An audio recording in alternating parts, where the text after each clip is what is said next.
Sylvie Mochet, bonjour. Bonjour. Vous êtes directeur associé chez Euresis et on va parler ensemble des nouvelles possibilités qui s'ouvrent au RH avec l'essor des outils numériques. Alors, l'une de ces possibilités, c'est de mieux connaître les collaborateurs ou les candidats grâce à la donnée en allant au-delà du CV.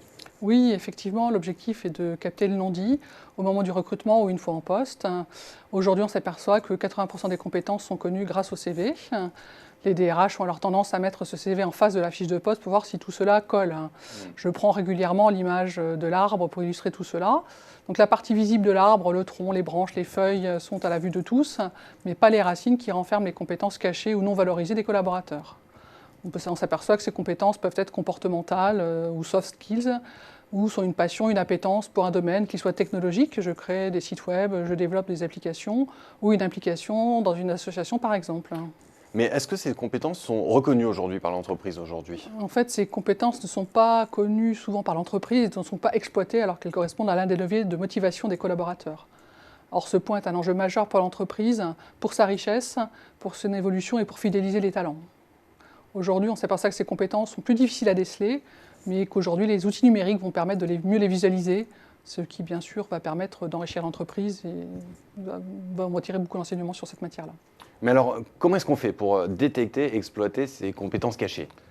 Eh bien là, déjà, il y a toute la donnée à disposition, souvent sur les réseaux sociaux d'entreprise ou sur les réseaux professionnels, ou sur les réseaux personnels même, qui vont permettre de mieux cerner le collaborateur.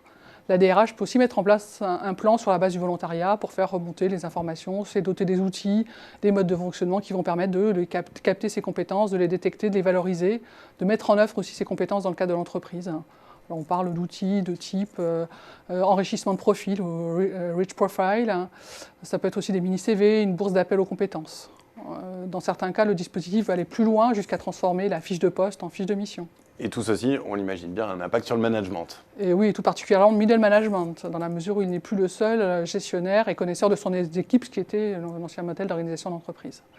Ces outils et ces informations vont permettre aussi au DRH d'optimiser ainsi l'allocation du personnel sur tel ou tel projet en fonction des compétences, qualités humaines et aussi appétences des uns et des autres. Mais est-ce que le DRH qui mettrait en place des plans pour déceler ces compétences ne risque pas toutefois de se heurter à des problèmes comme, je pense par exemple à la confidentialité des données ? Alors c'est vrai qu'il y a un véritable enjeu. Quand on parle de la donnée, des CV, etc., on touche directement à l'humain et donc la question de la protection des données personnelles est vraiment incontournable.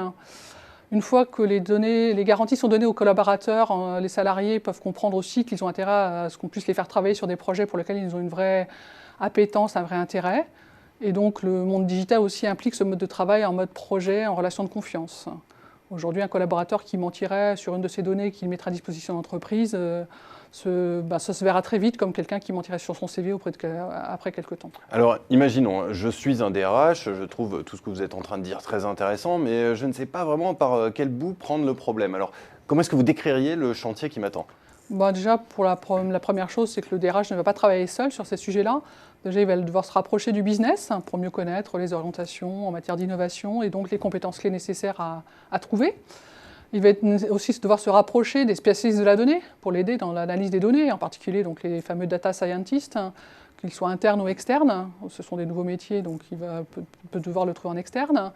Il y a aussi un autre élément, il va devoir aussi s'assurer du soutien du top management dans la démarche et surtout du middle management, qui est beaucoup secoué par ce type de démarche. Donc il va devoir le sensibiliser à la valorisation des compétences cachées ou à l'aspiration de ses salariés.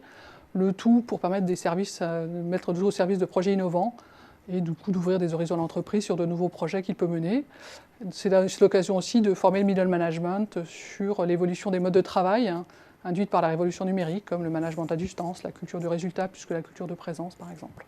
Pour conclure, est-ce que vous auriez un exemple d'entreprise qui aurait ouvert ce chantier ? Et si oui, eh bien, pour quel résultat ? Aujourd'hui, des entreprises des domaines des nouvelles technologies ont mis en œuvre ce type d'approche, comme Dassault Systèmes, General Electric, Orange, ont mis des approches de type profil enrichi, appel à volontariat sur des projets, pour mieux répondre aux innovations nécessaires dans un contexte de forte concurrence et pour mieux répondre à leurs clients. Eh bien, merci beaucoup Sylvie Mochet pour cet éclairage. Merci.